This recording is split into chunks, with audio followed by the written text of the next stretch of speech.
Not a bad addition, if I do say so myself.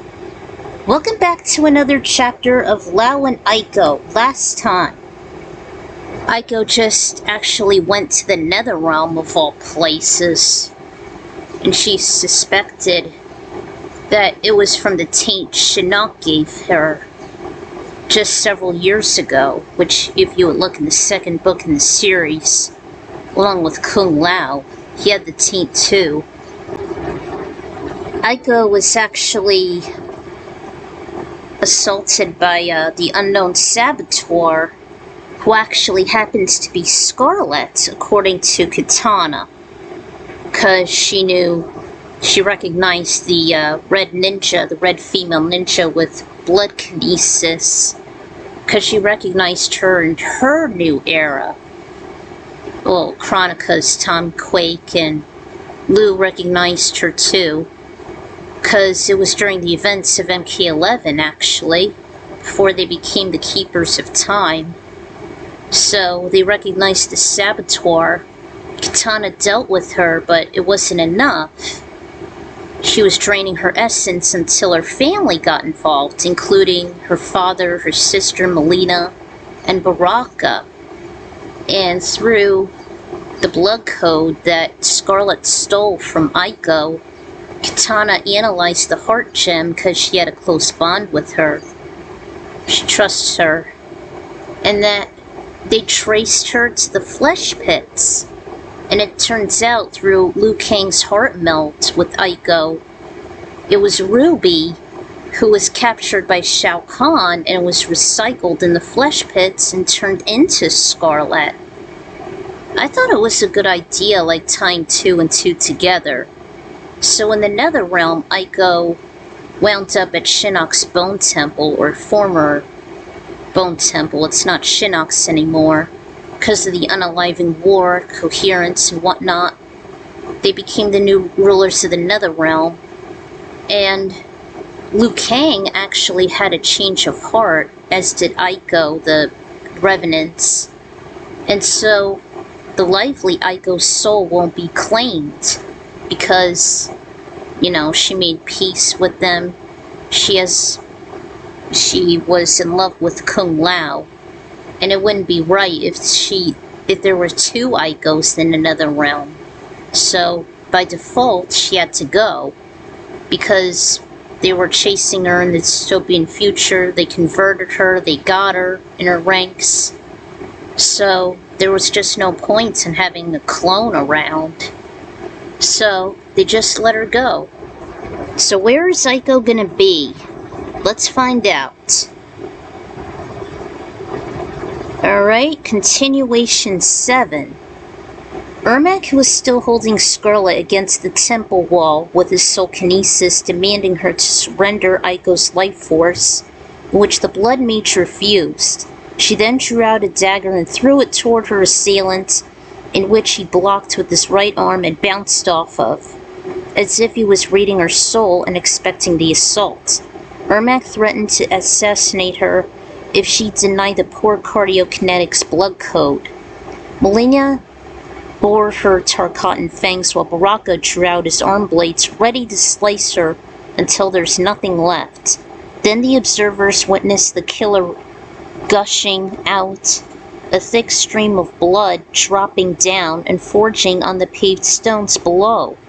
The mass rose as an unidentified entity, and as soon as it developed bright eyes, it was on the run, leaving no prints behind.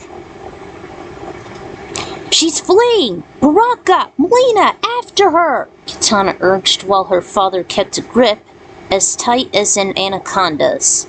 They gave chase for a brief distance before they were stunned by another massive gush. "I bet she could give hepatitis!" The trio witnessed the blood mass conjure even a wormhole of the same substance. Mileena performed a lethal aerial kick, but it was as if she slipped on fresh ice as the impact and her legs gave way. Sorry for the interruption, guys. I got distracted again. I ran out of time. Alright, Mileena straining her blurry vision, in which she managed to see an opaque sky and a compound of sorts before the aperture closed. Baraka and Kitana ran up to her. "She got away! My presumption is she has returned to Outworld," her sane sister stated. "That accursed place looked familiar. It can't be the..." Tarkatan stopped. "Wait, I think I can trace her. If she still has Aiko's essence..." Kitana took out the heart gem, which its light was dim, summoning an observation. However, she was able to make out an opaque sky, as well as a wooden floor and massive glass tubes. Before the vision faded after a few moments... "Ah, I think I know where she is!" "Just as I suspected, she and Aiko are at the flesh pits. Father, hold Skarlet's body at bay. Aiko's in trouble." Recalling spying on Ruby as well as the salvage mission, Nightwolf built a fire near the Jinsei chamber. The observers noticed the lime green glow just a few feet away from the Jinsei. "I've been trying to locate the whereabouts of Aiko's soul, but I cannot trace her anywhere in Earthrealm. It somehow remains out of reach, as if she's in another spiritual plane. I may need to concentrate and try harder."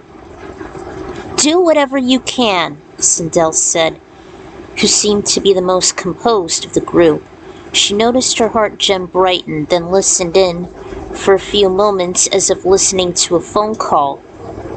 "I've just received a message from my daughter. Kitana is on the hunt for Skarlet, with Baraka and Mileena.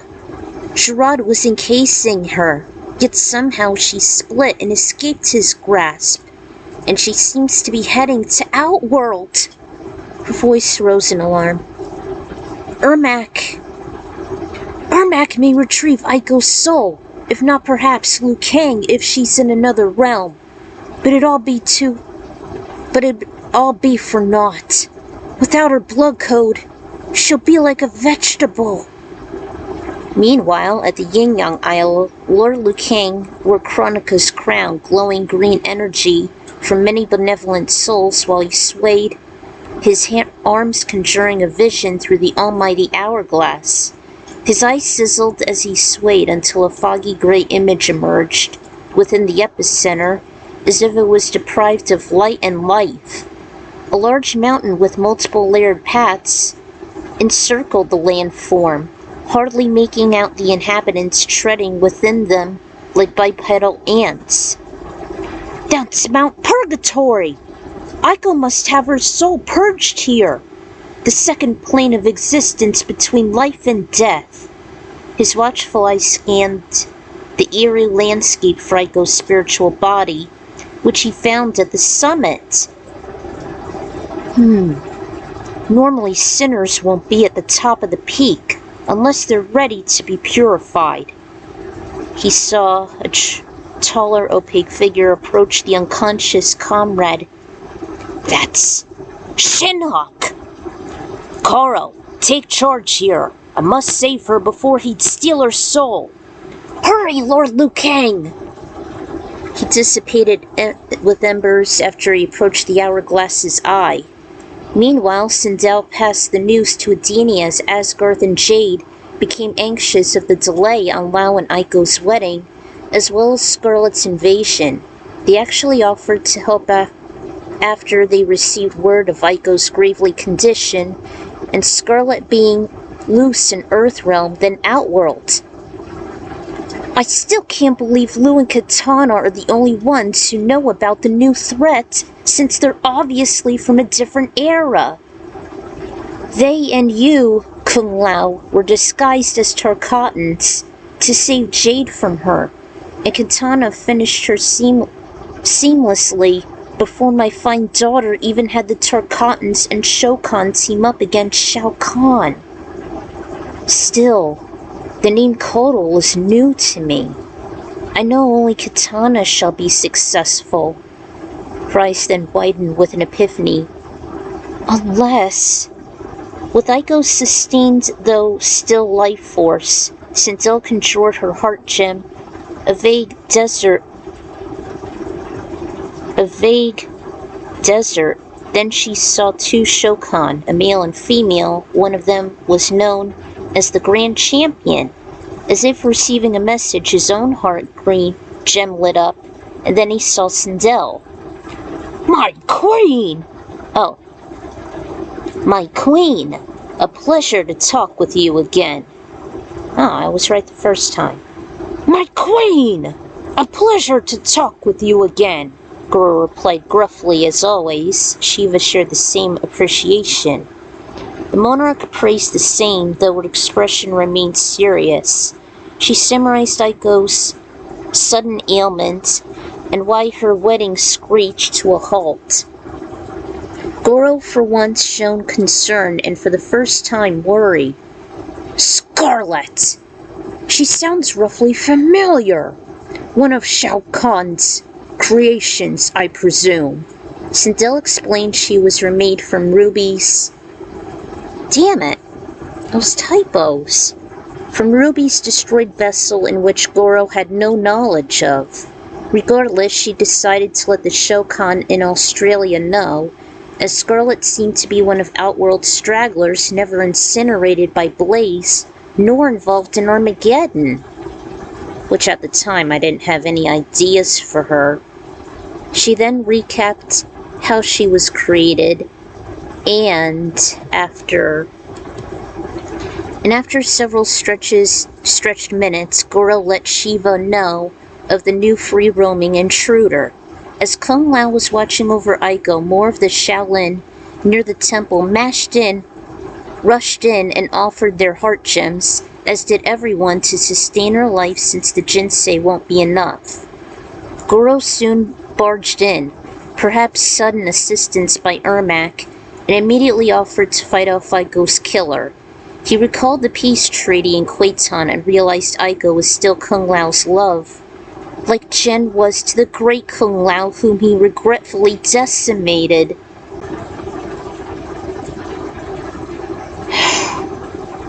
To redeem himself, he offered to destroy Skarlet and knew how to do it.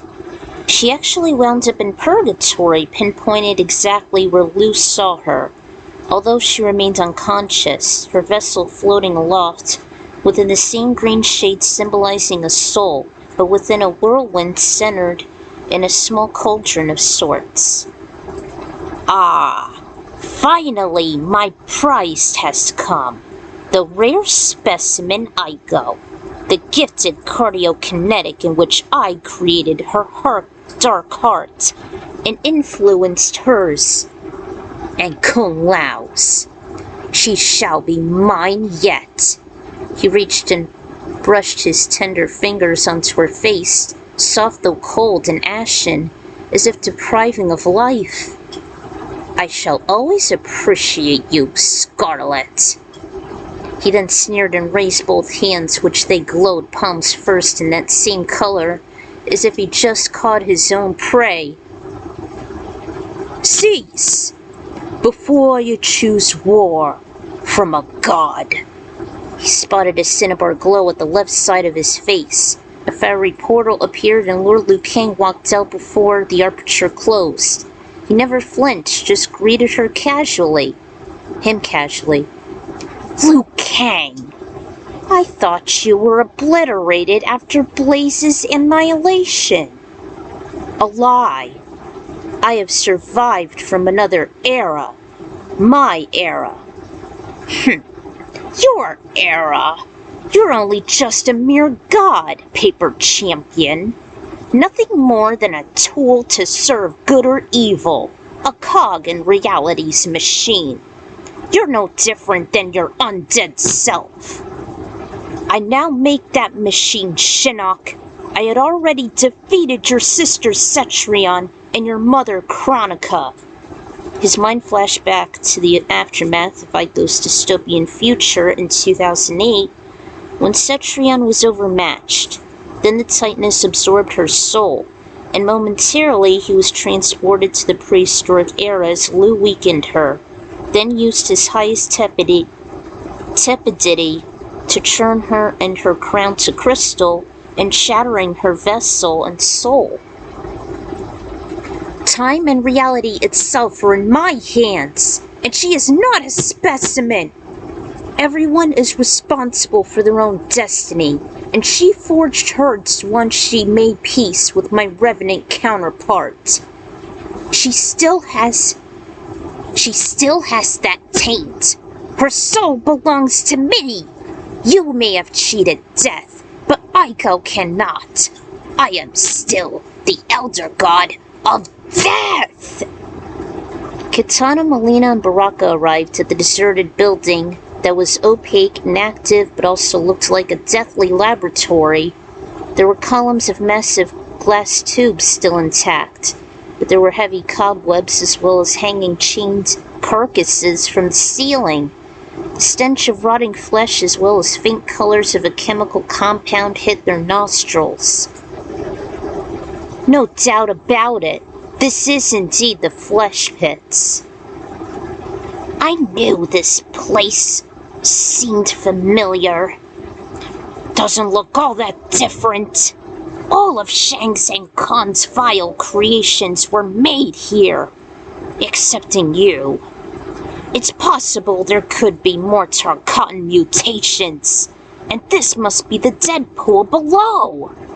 The trio found a dark hole going through the floor, where there'd surely be a thin camouflage staircase or absent of one, if the Soul Keepers shall dip their failed experiments or execute their prisoners in acid.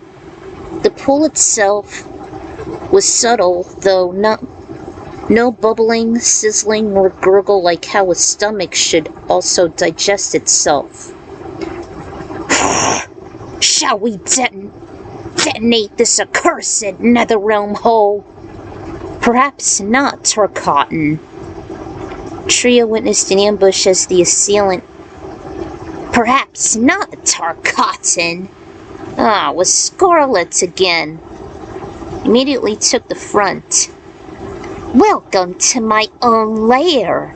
I cannot wait to make mincemeat out of all of you like I did with Aiko. She would surely join these wretched specimens here. Return my sister-in-law's blood code! Mileena, stop! Kitana countered. But of course, there was no hesitation. Mileena stabbed Skarlet in the chest. There were a few thick streaks from multiple strikes. They'd fallen, but also reformed themselves as if they were mutations. One of them was a distinctive red-orange humanoid. Oh God, we got meat! I finally came up with him. Skarlet charged Kitana while Mileena had her hands full with the triple-jointed mutant, including decapitating his own head, which he used as a rolling rock or drawing out a pair of cleavers from his side pockets. She endured blow after blow contrary to his head until she bounced it back, then the bio-experiment countered with a lethal slide. I made it up as I went along. I think I took notes some of his moves. But basically, in Annihilation, Ermac did the same thing with Noob Saibot. So, Skarlet kind of did the same thing with Meat here. Baraka leapt and stabbed in the back, however Skarlet, he regenerated and closed his wounds quickly.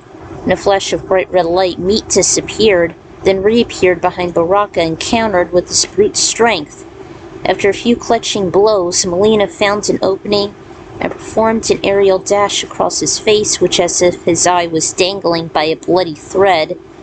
Simply retracted it and became more flexible, bashing through his opponent's both sides.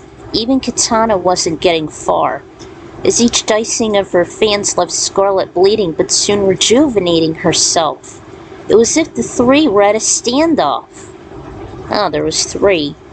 I guess there's Meat, Skarlet, and an undead, unnamed experiment, because Skarlet made her own. And there's the fight scene. I don't want to go through this.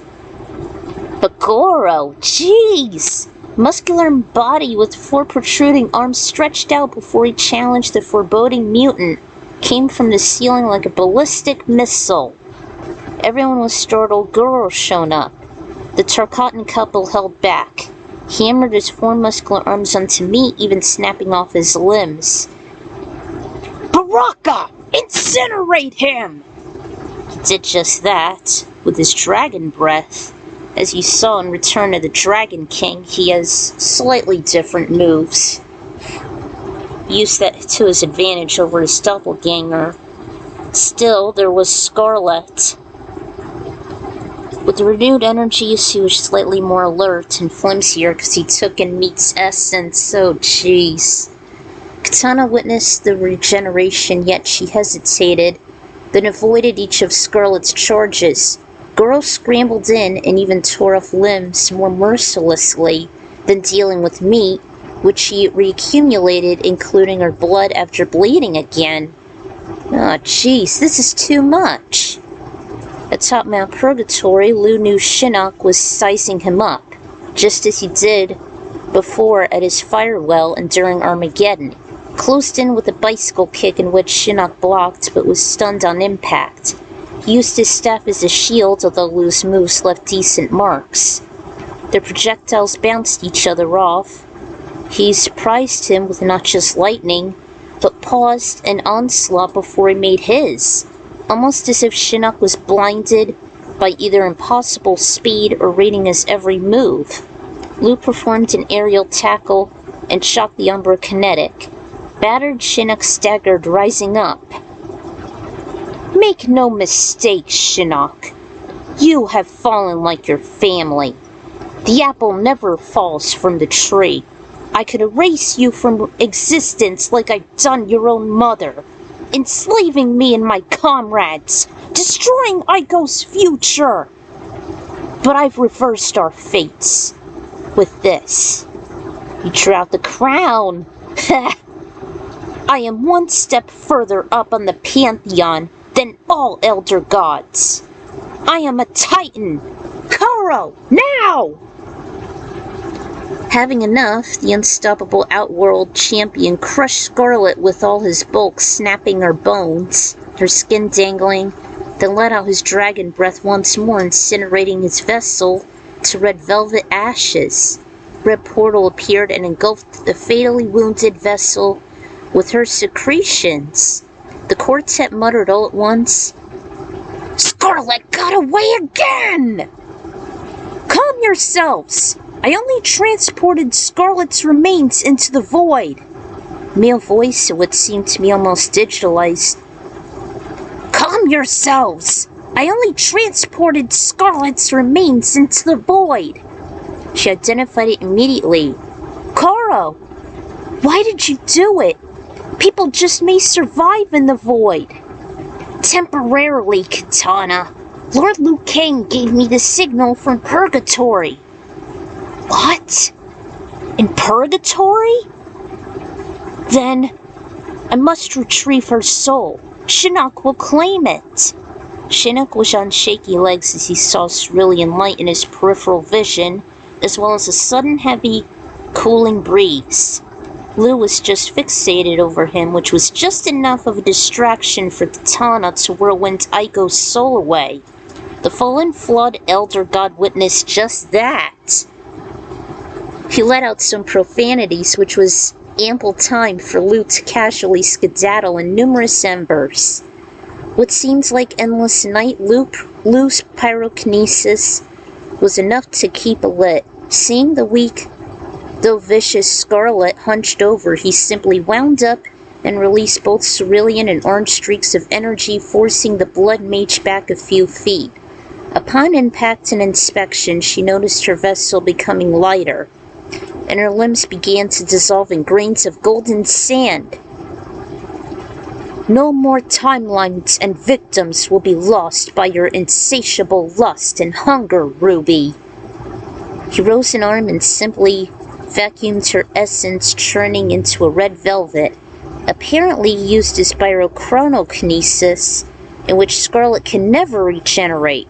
just as he did to finish off Titan Shang's song, or what he did to many of his victims, such as Artlene and the nameless Tiger Monk.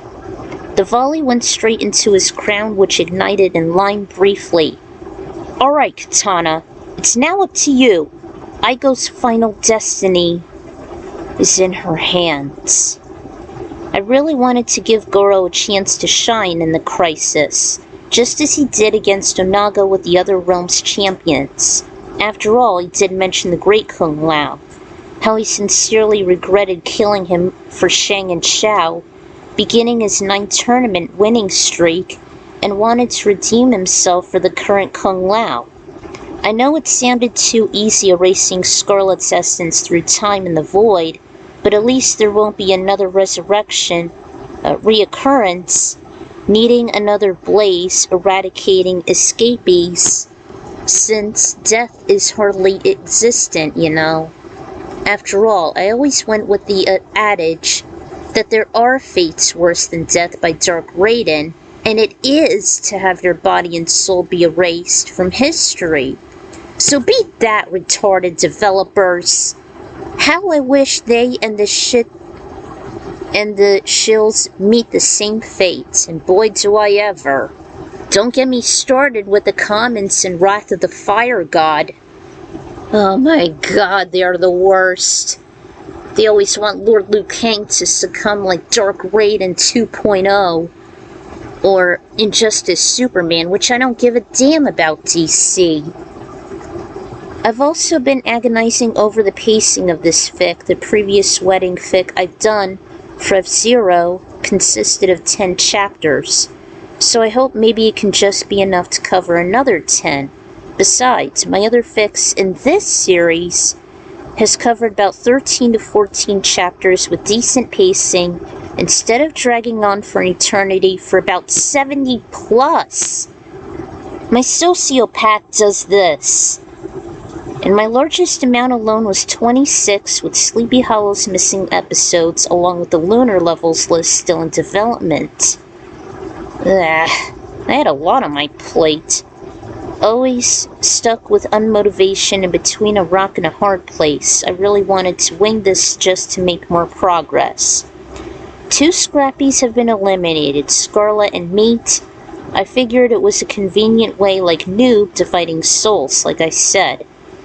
Never liked the 2, they were a waste of flesh and blood, especially Ruby and Drummond's pre-evolved form. So good riddance. Aiko now has her final destiny coming up. Until then, this is the Ekron Writers signing out, and I can't wait to get this done. So, see you guys later.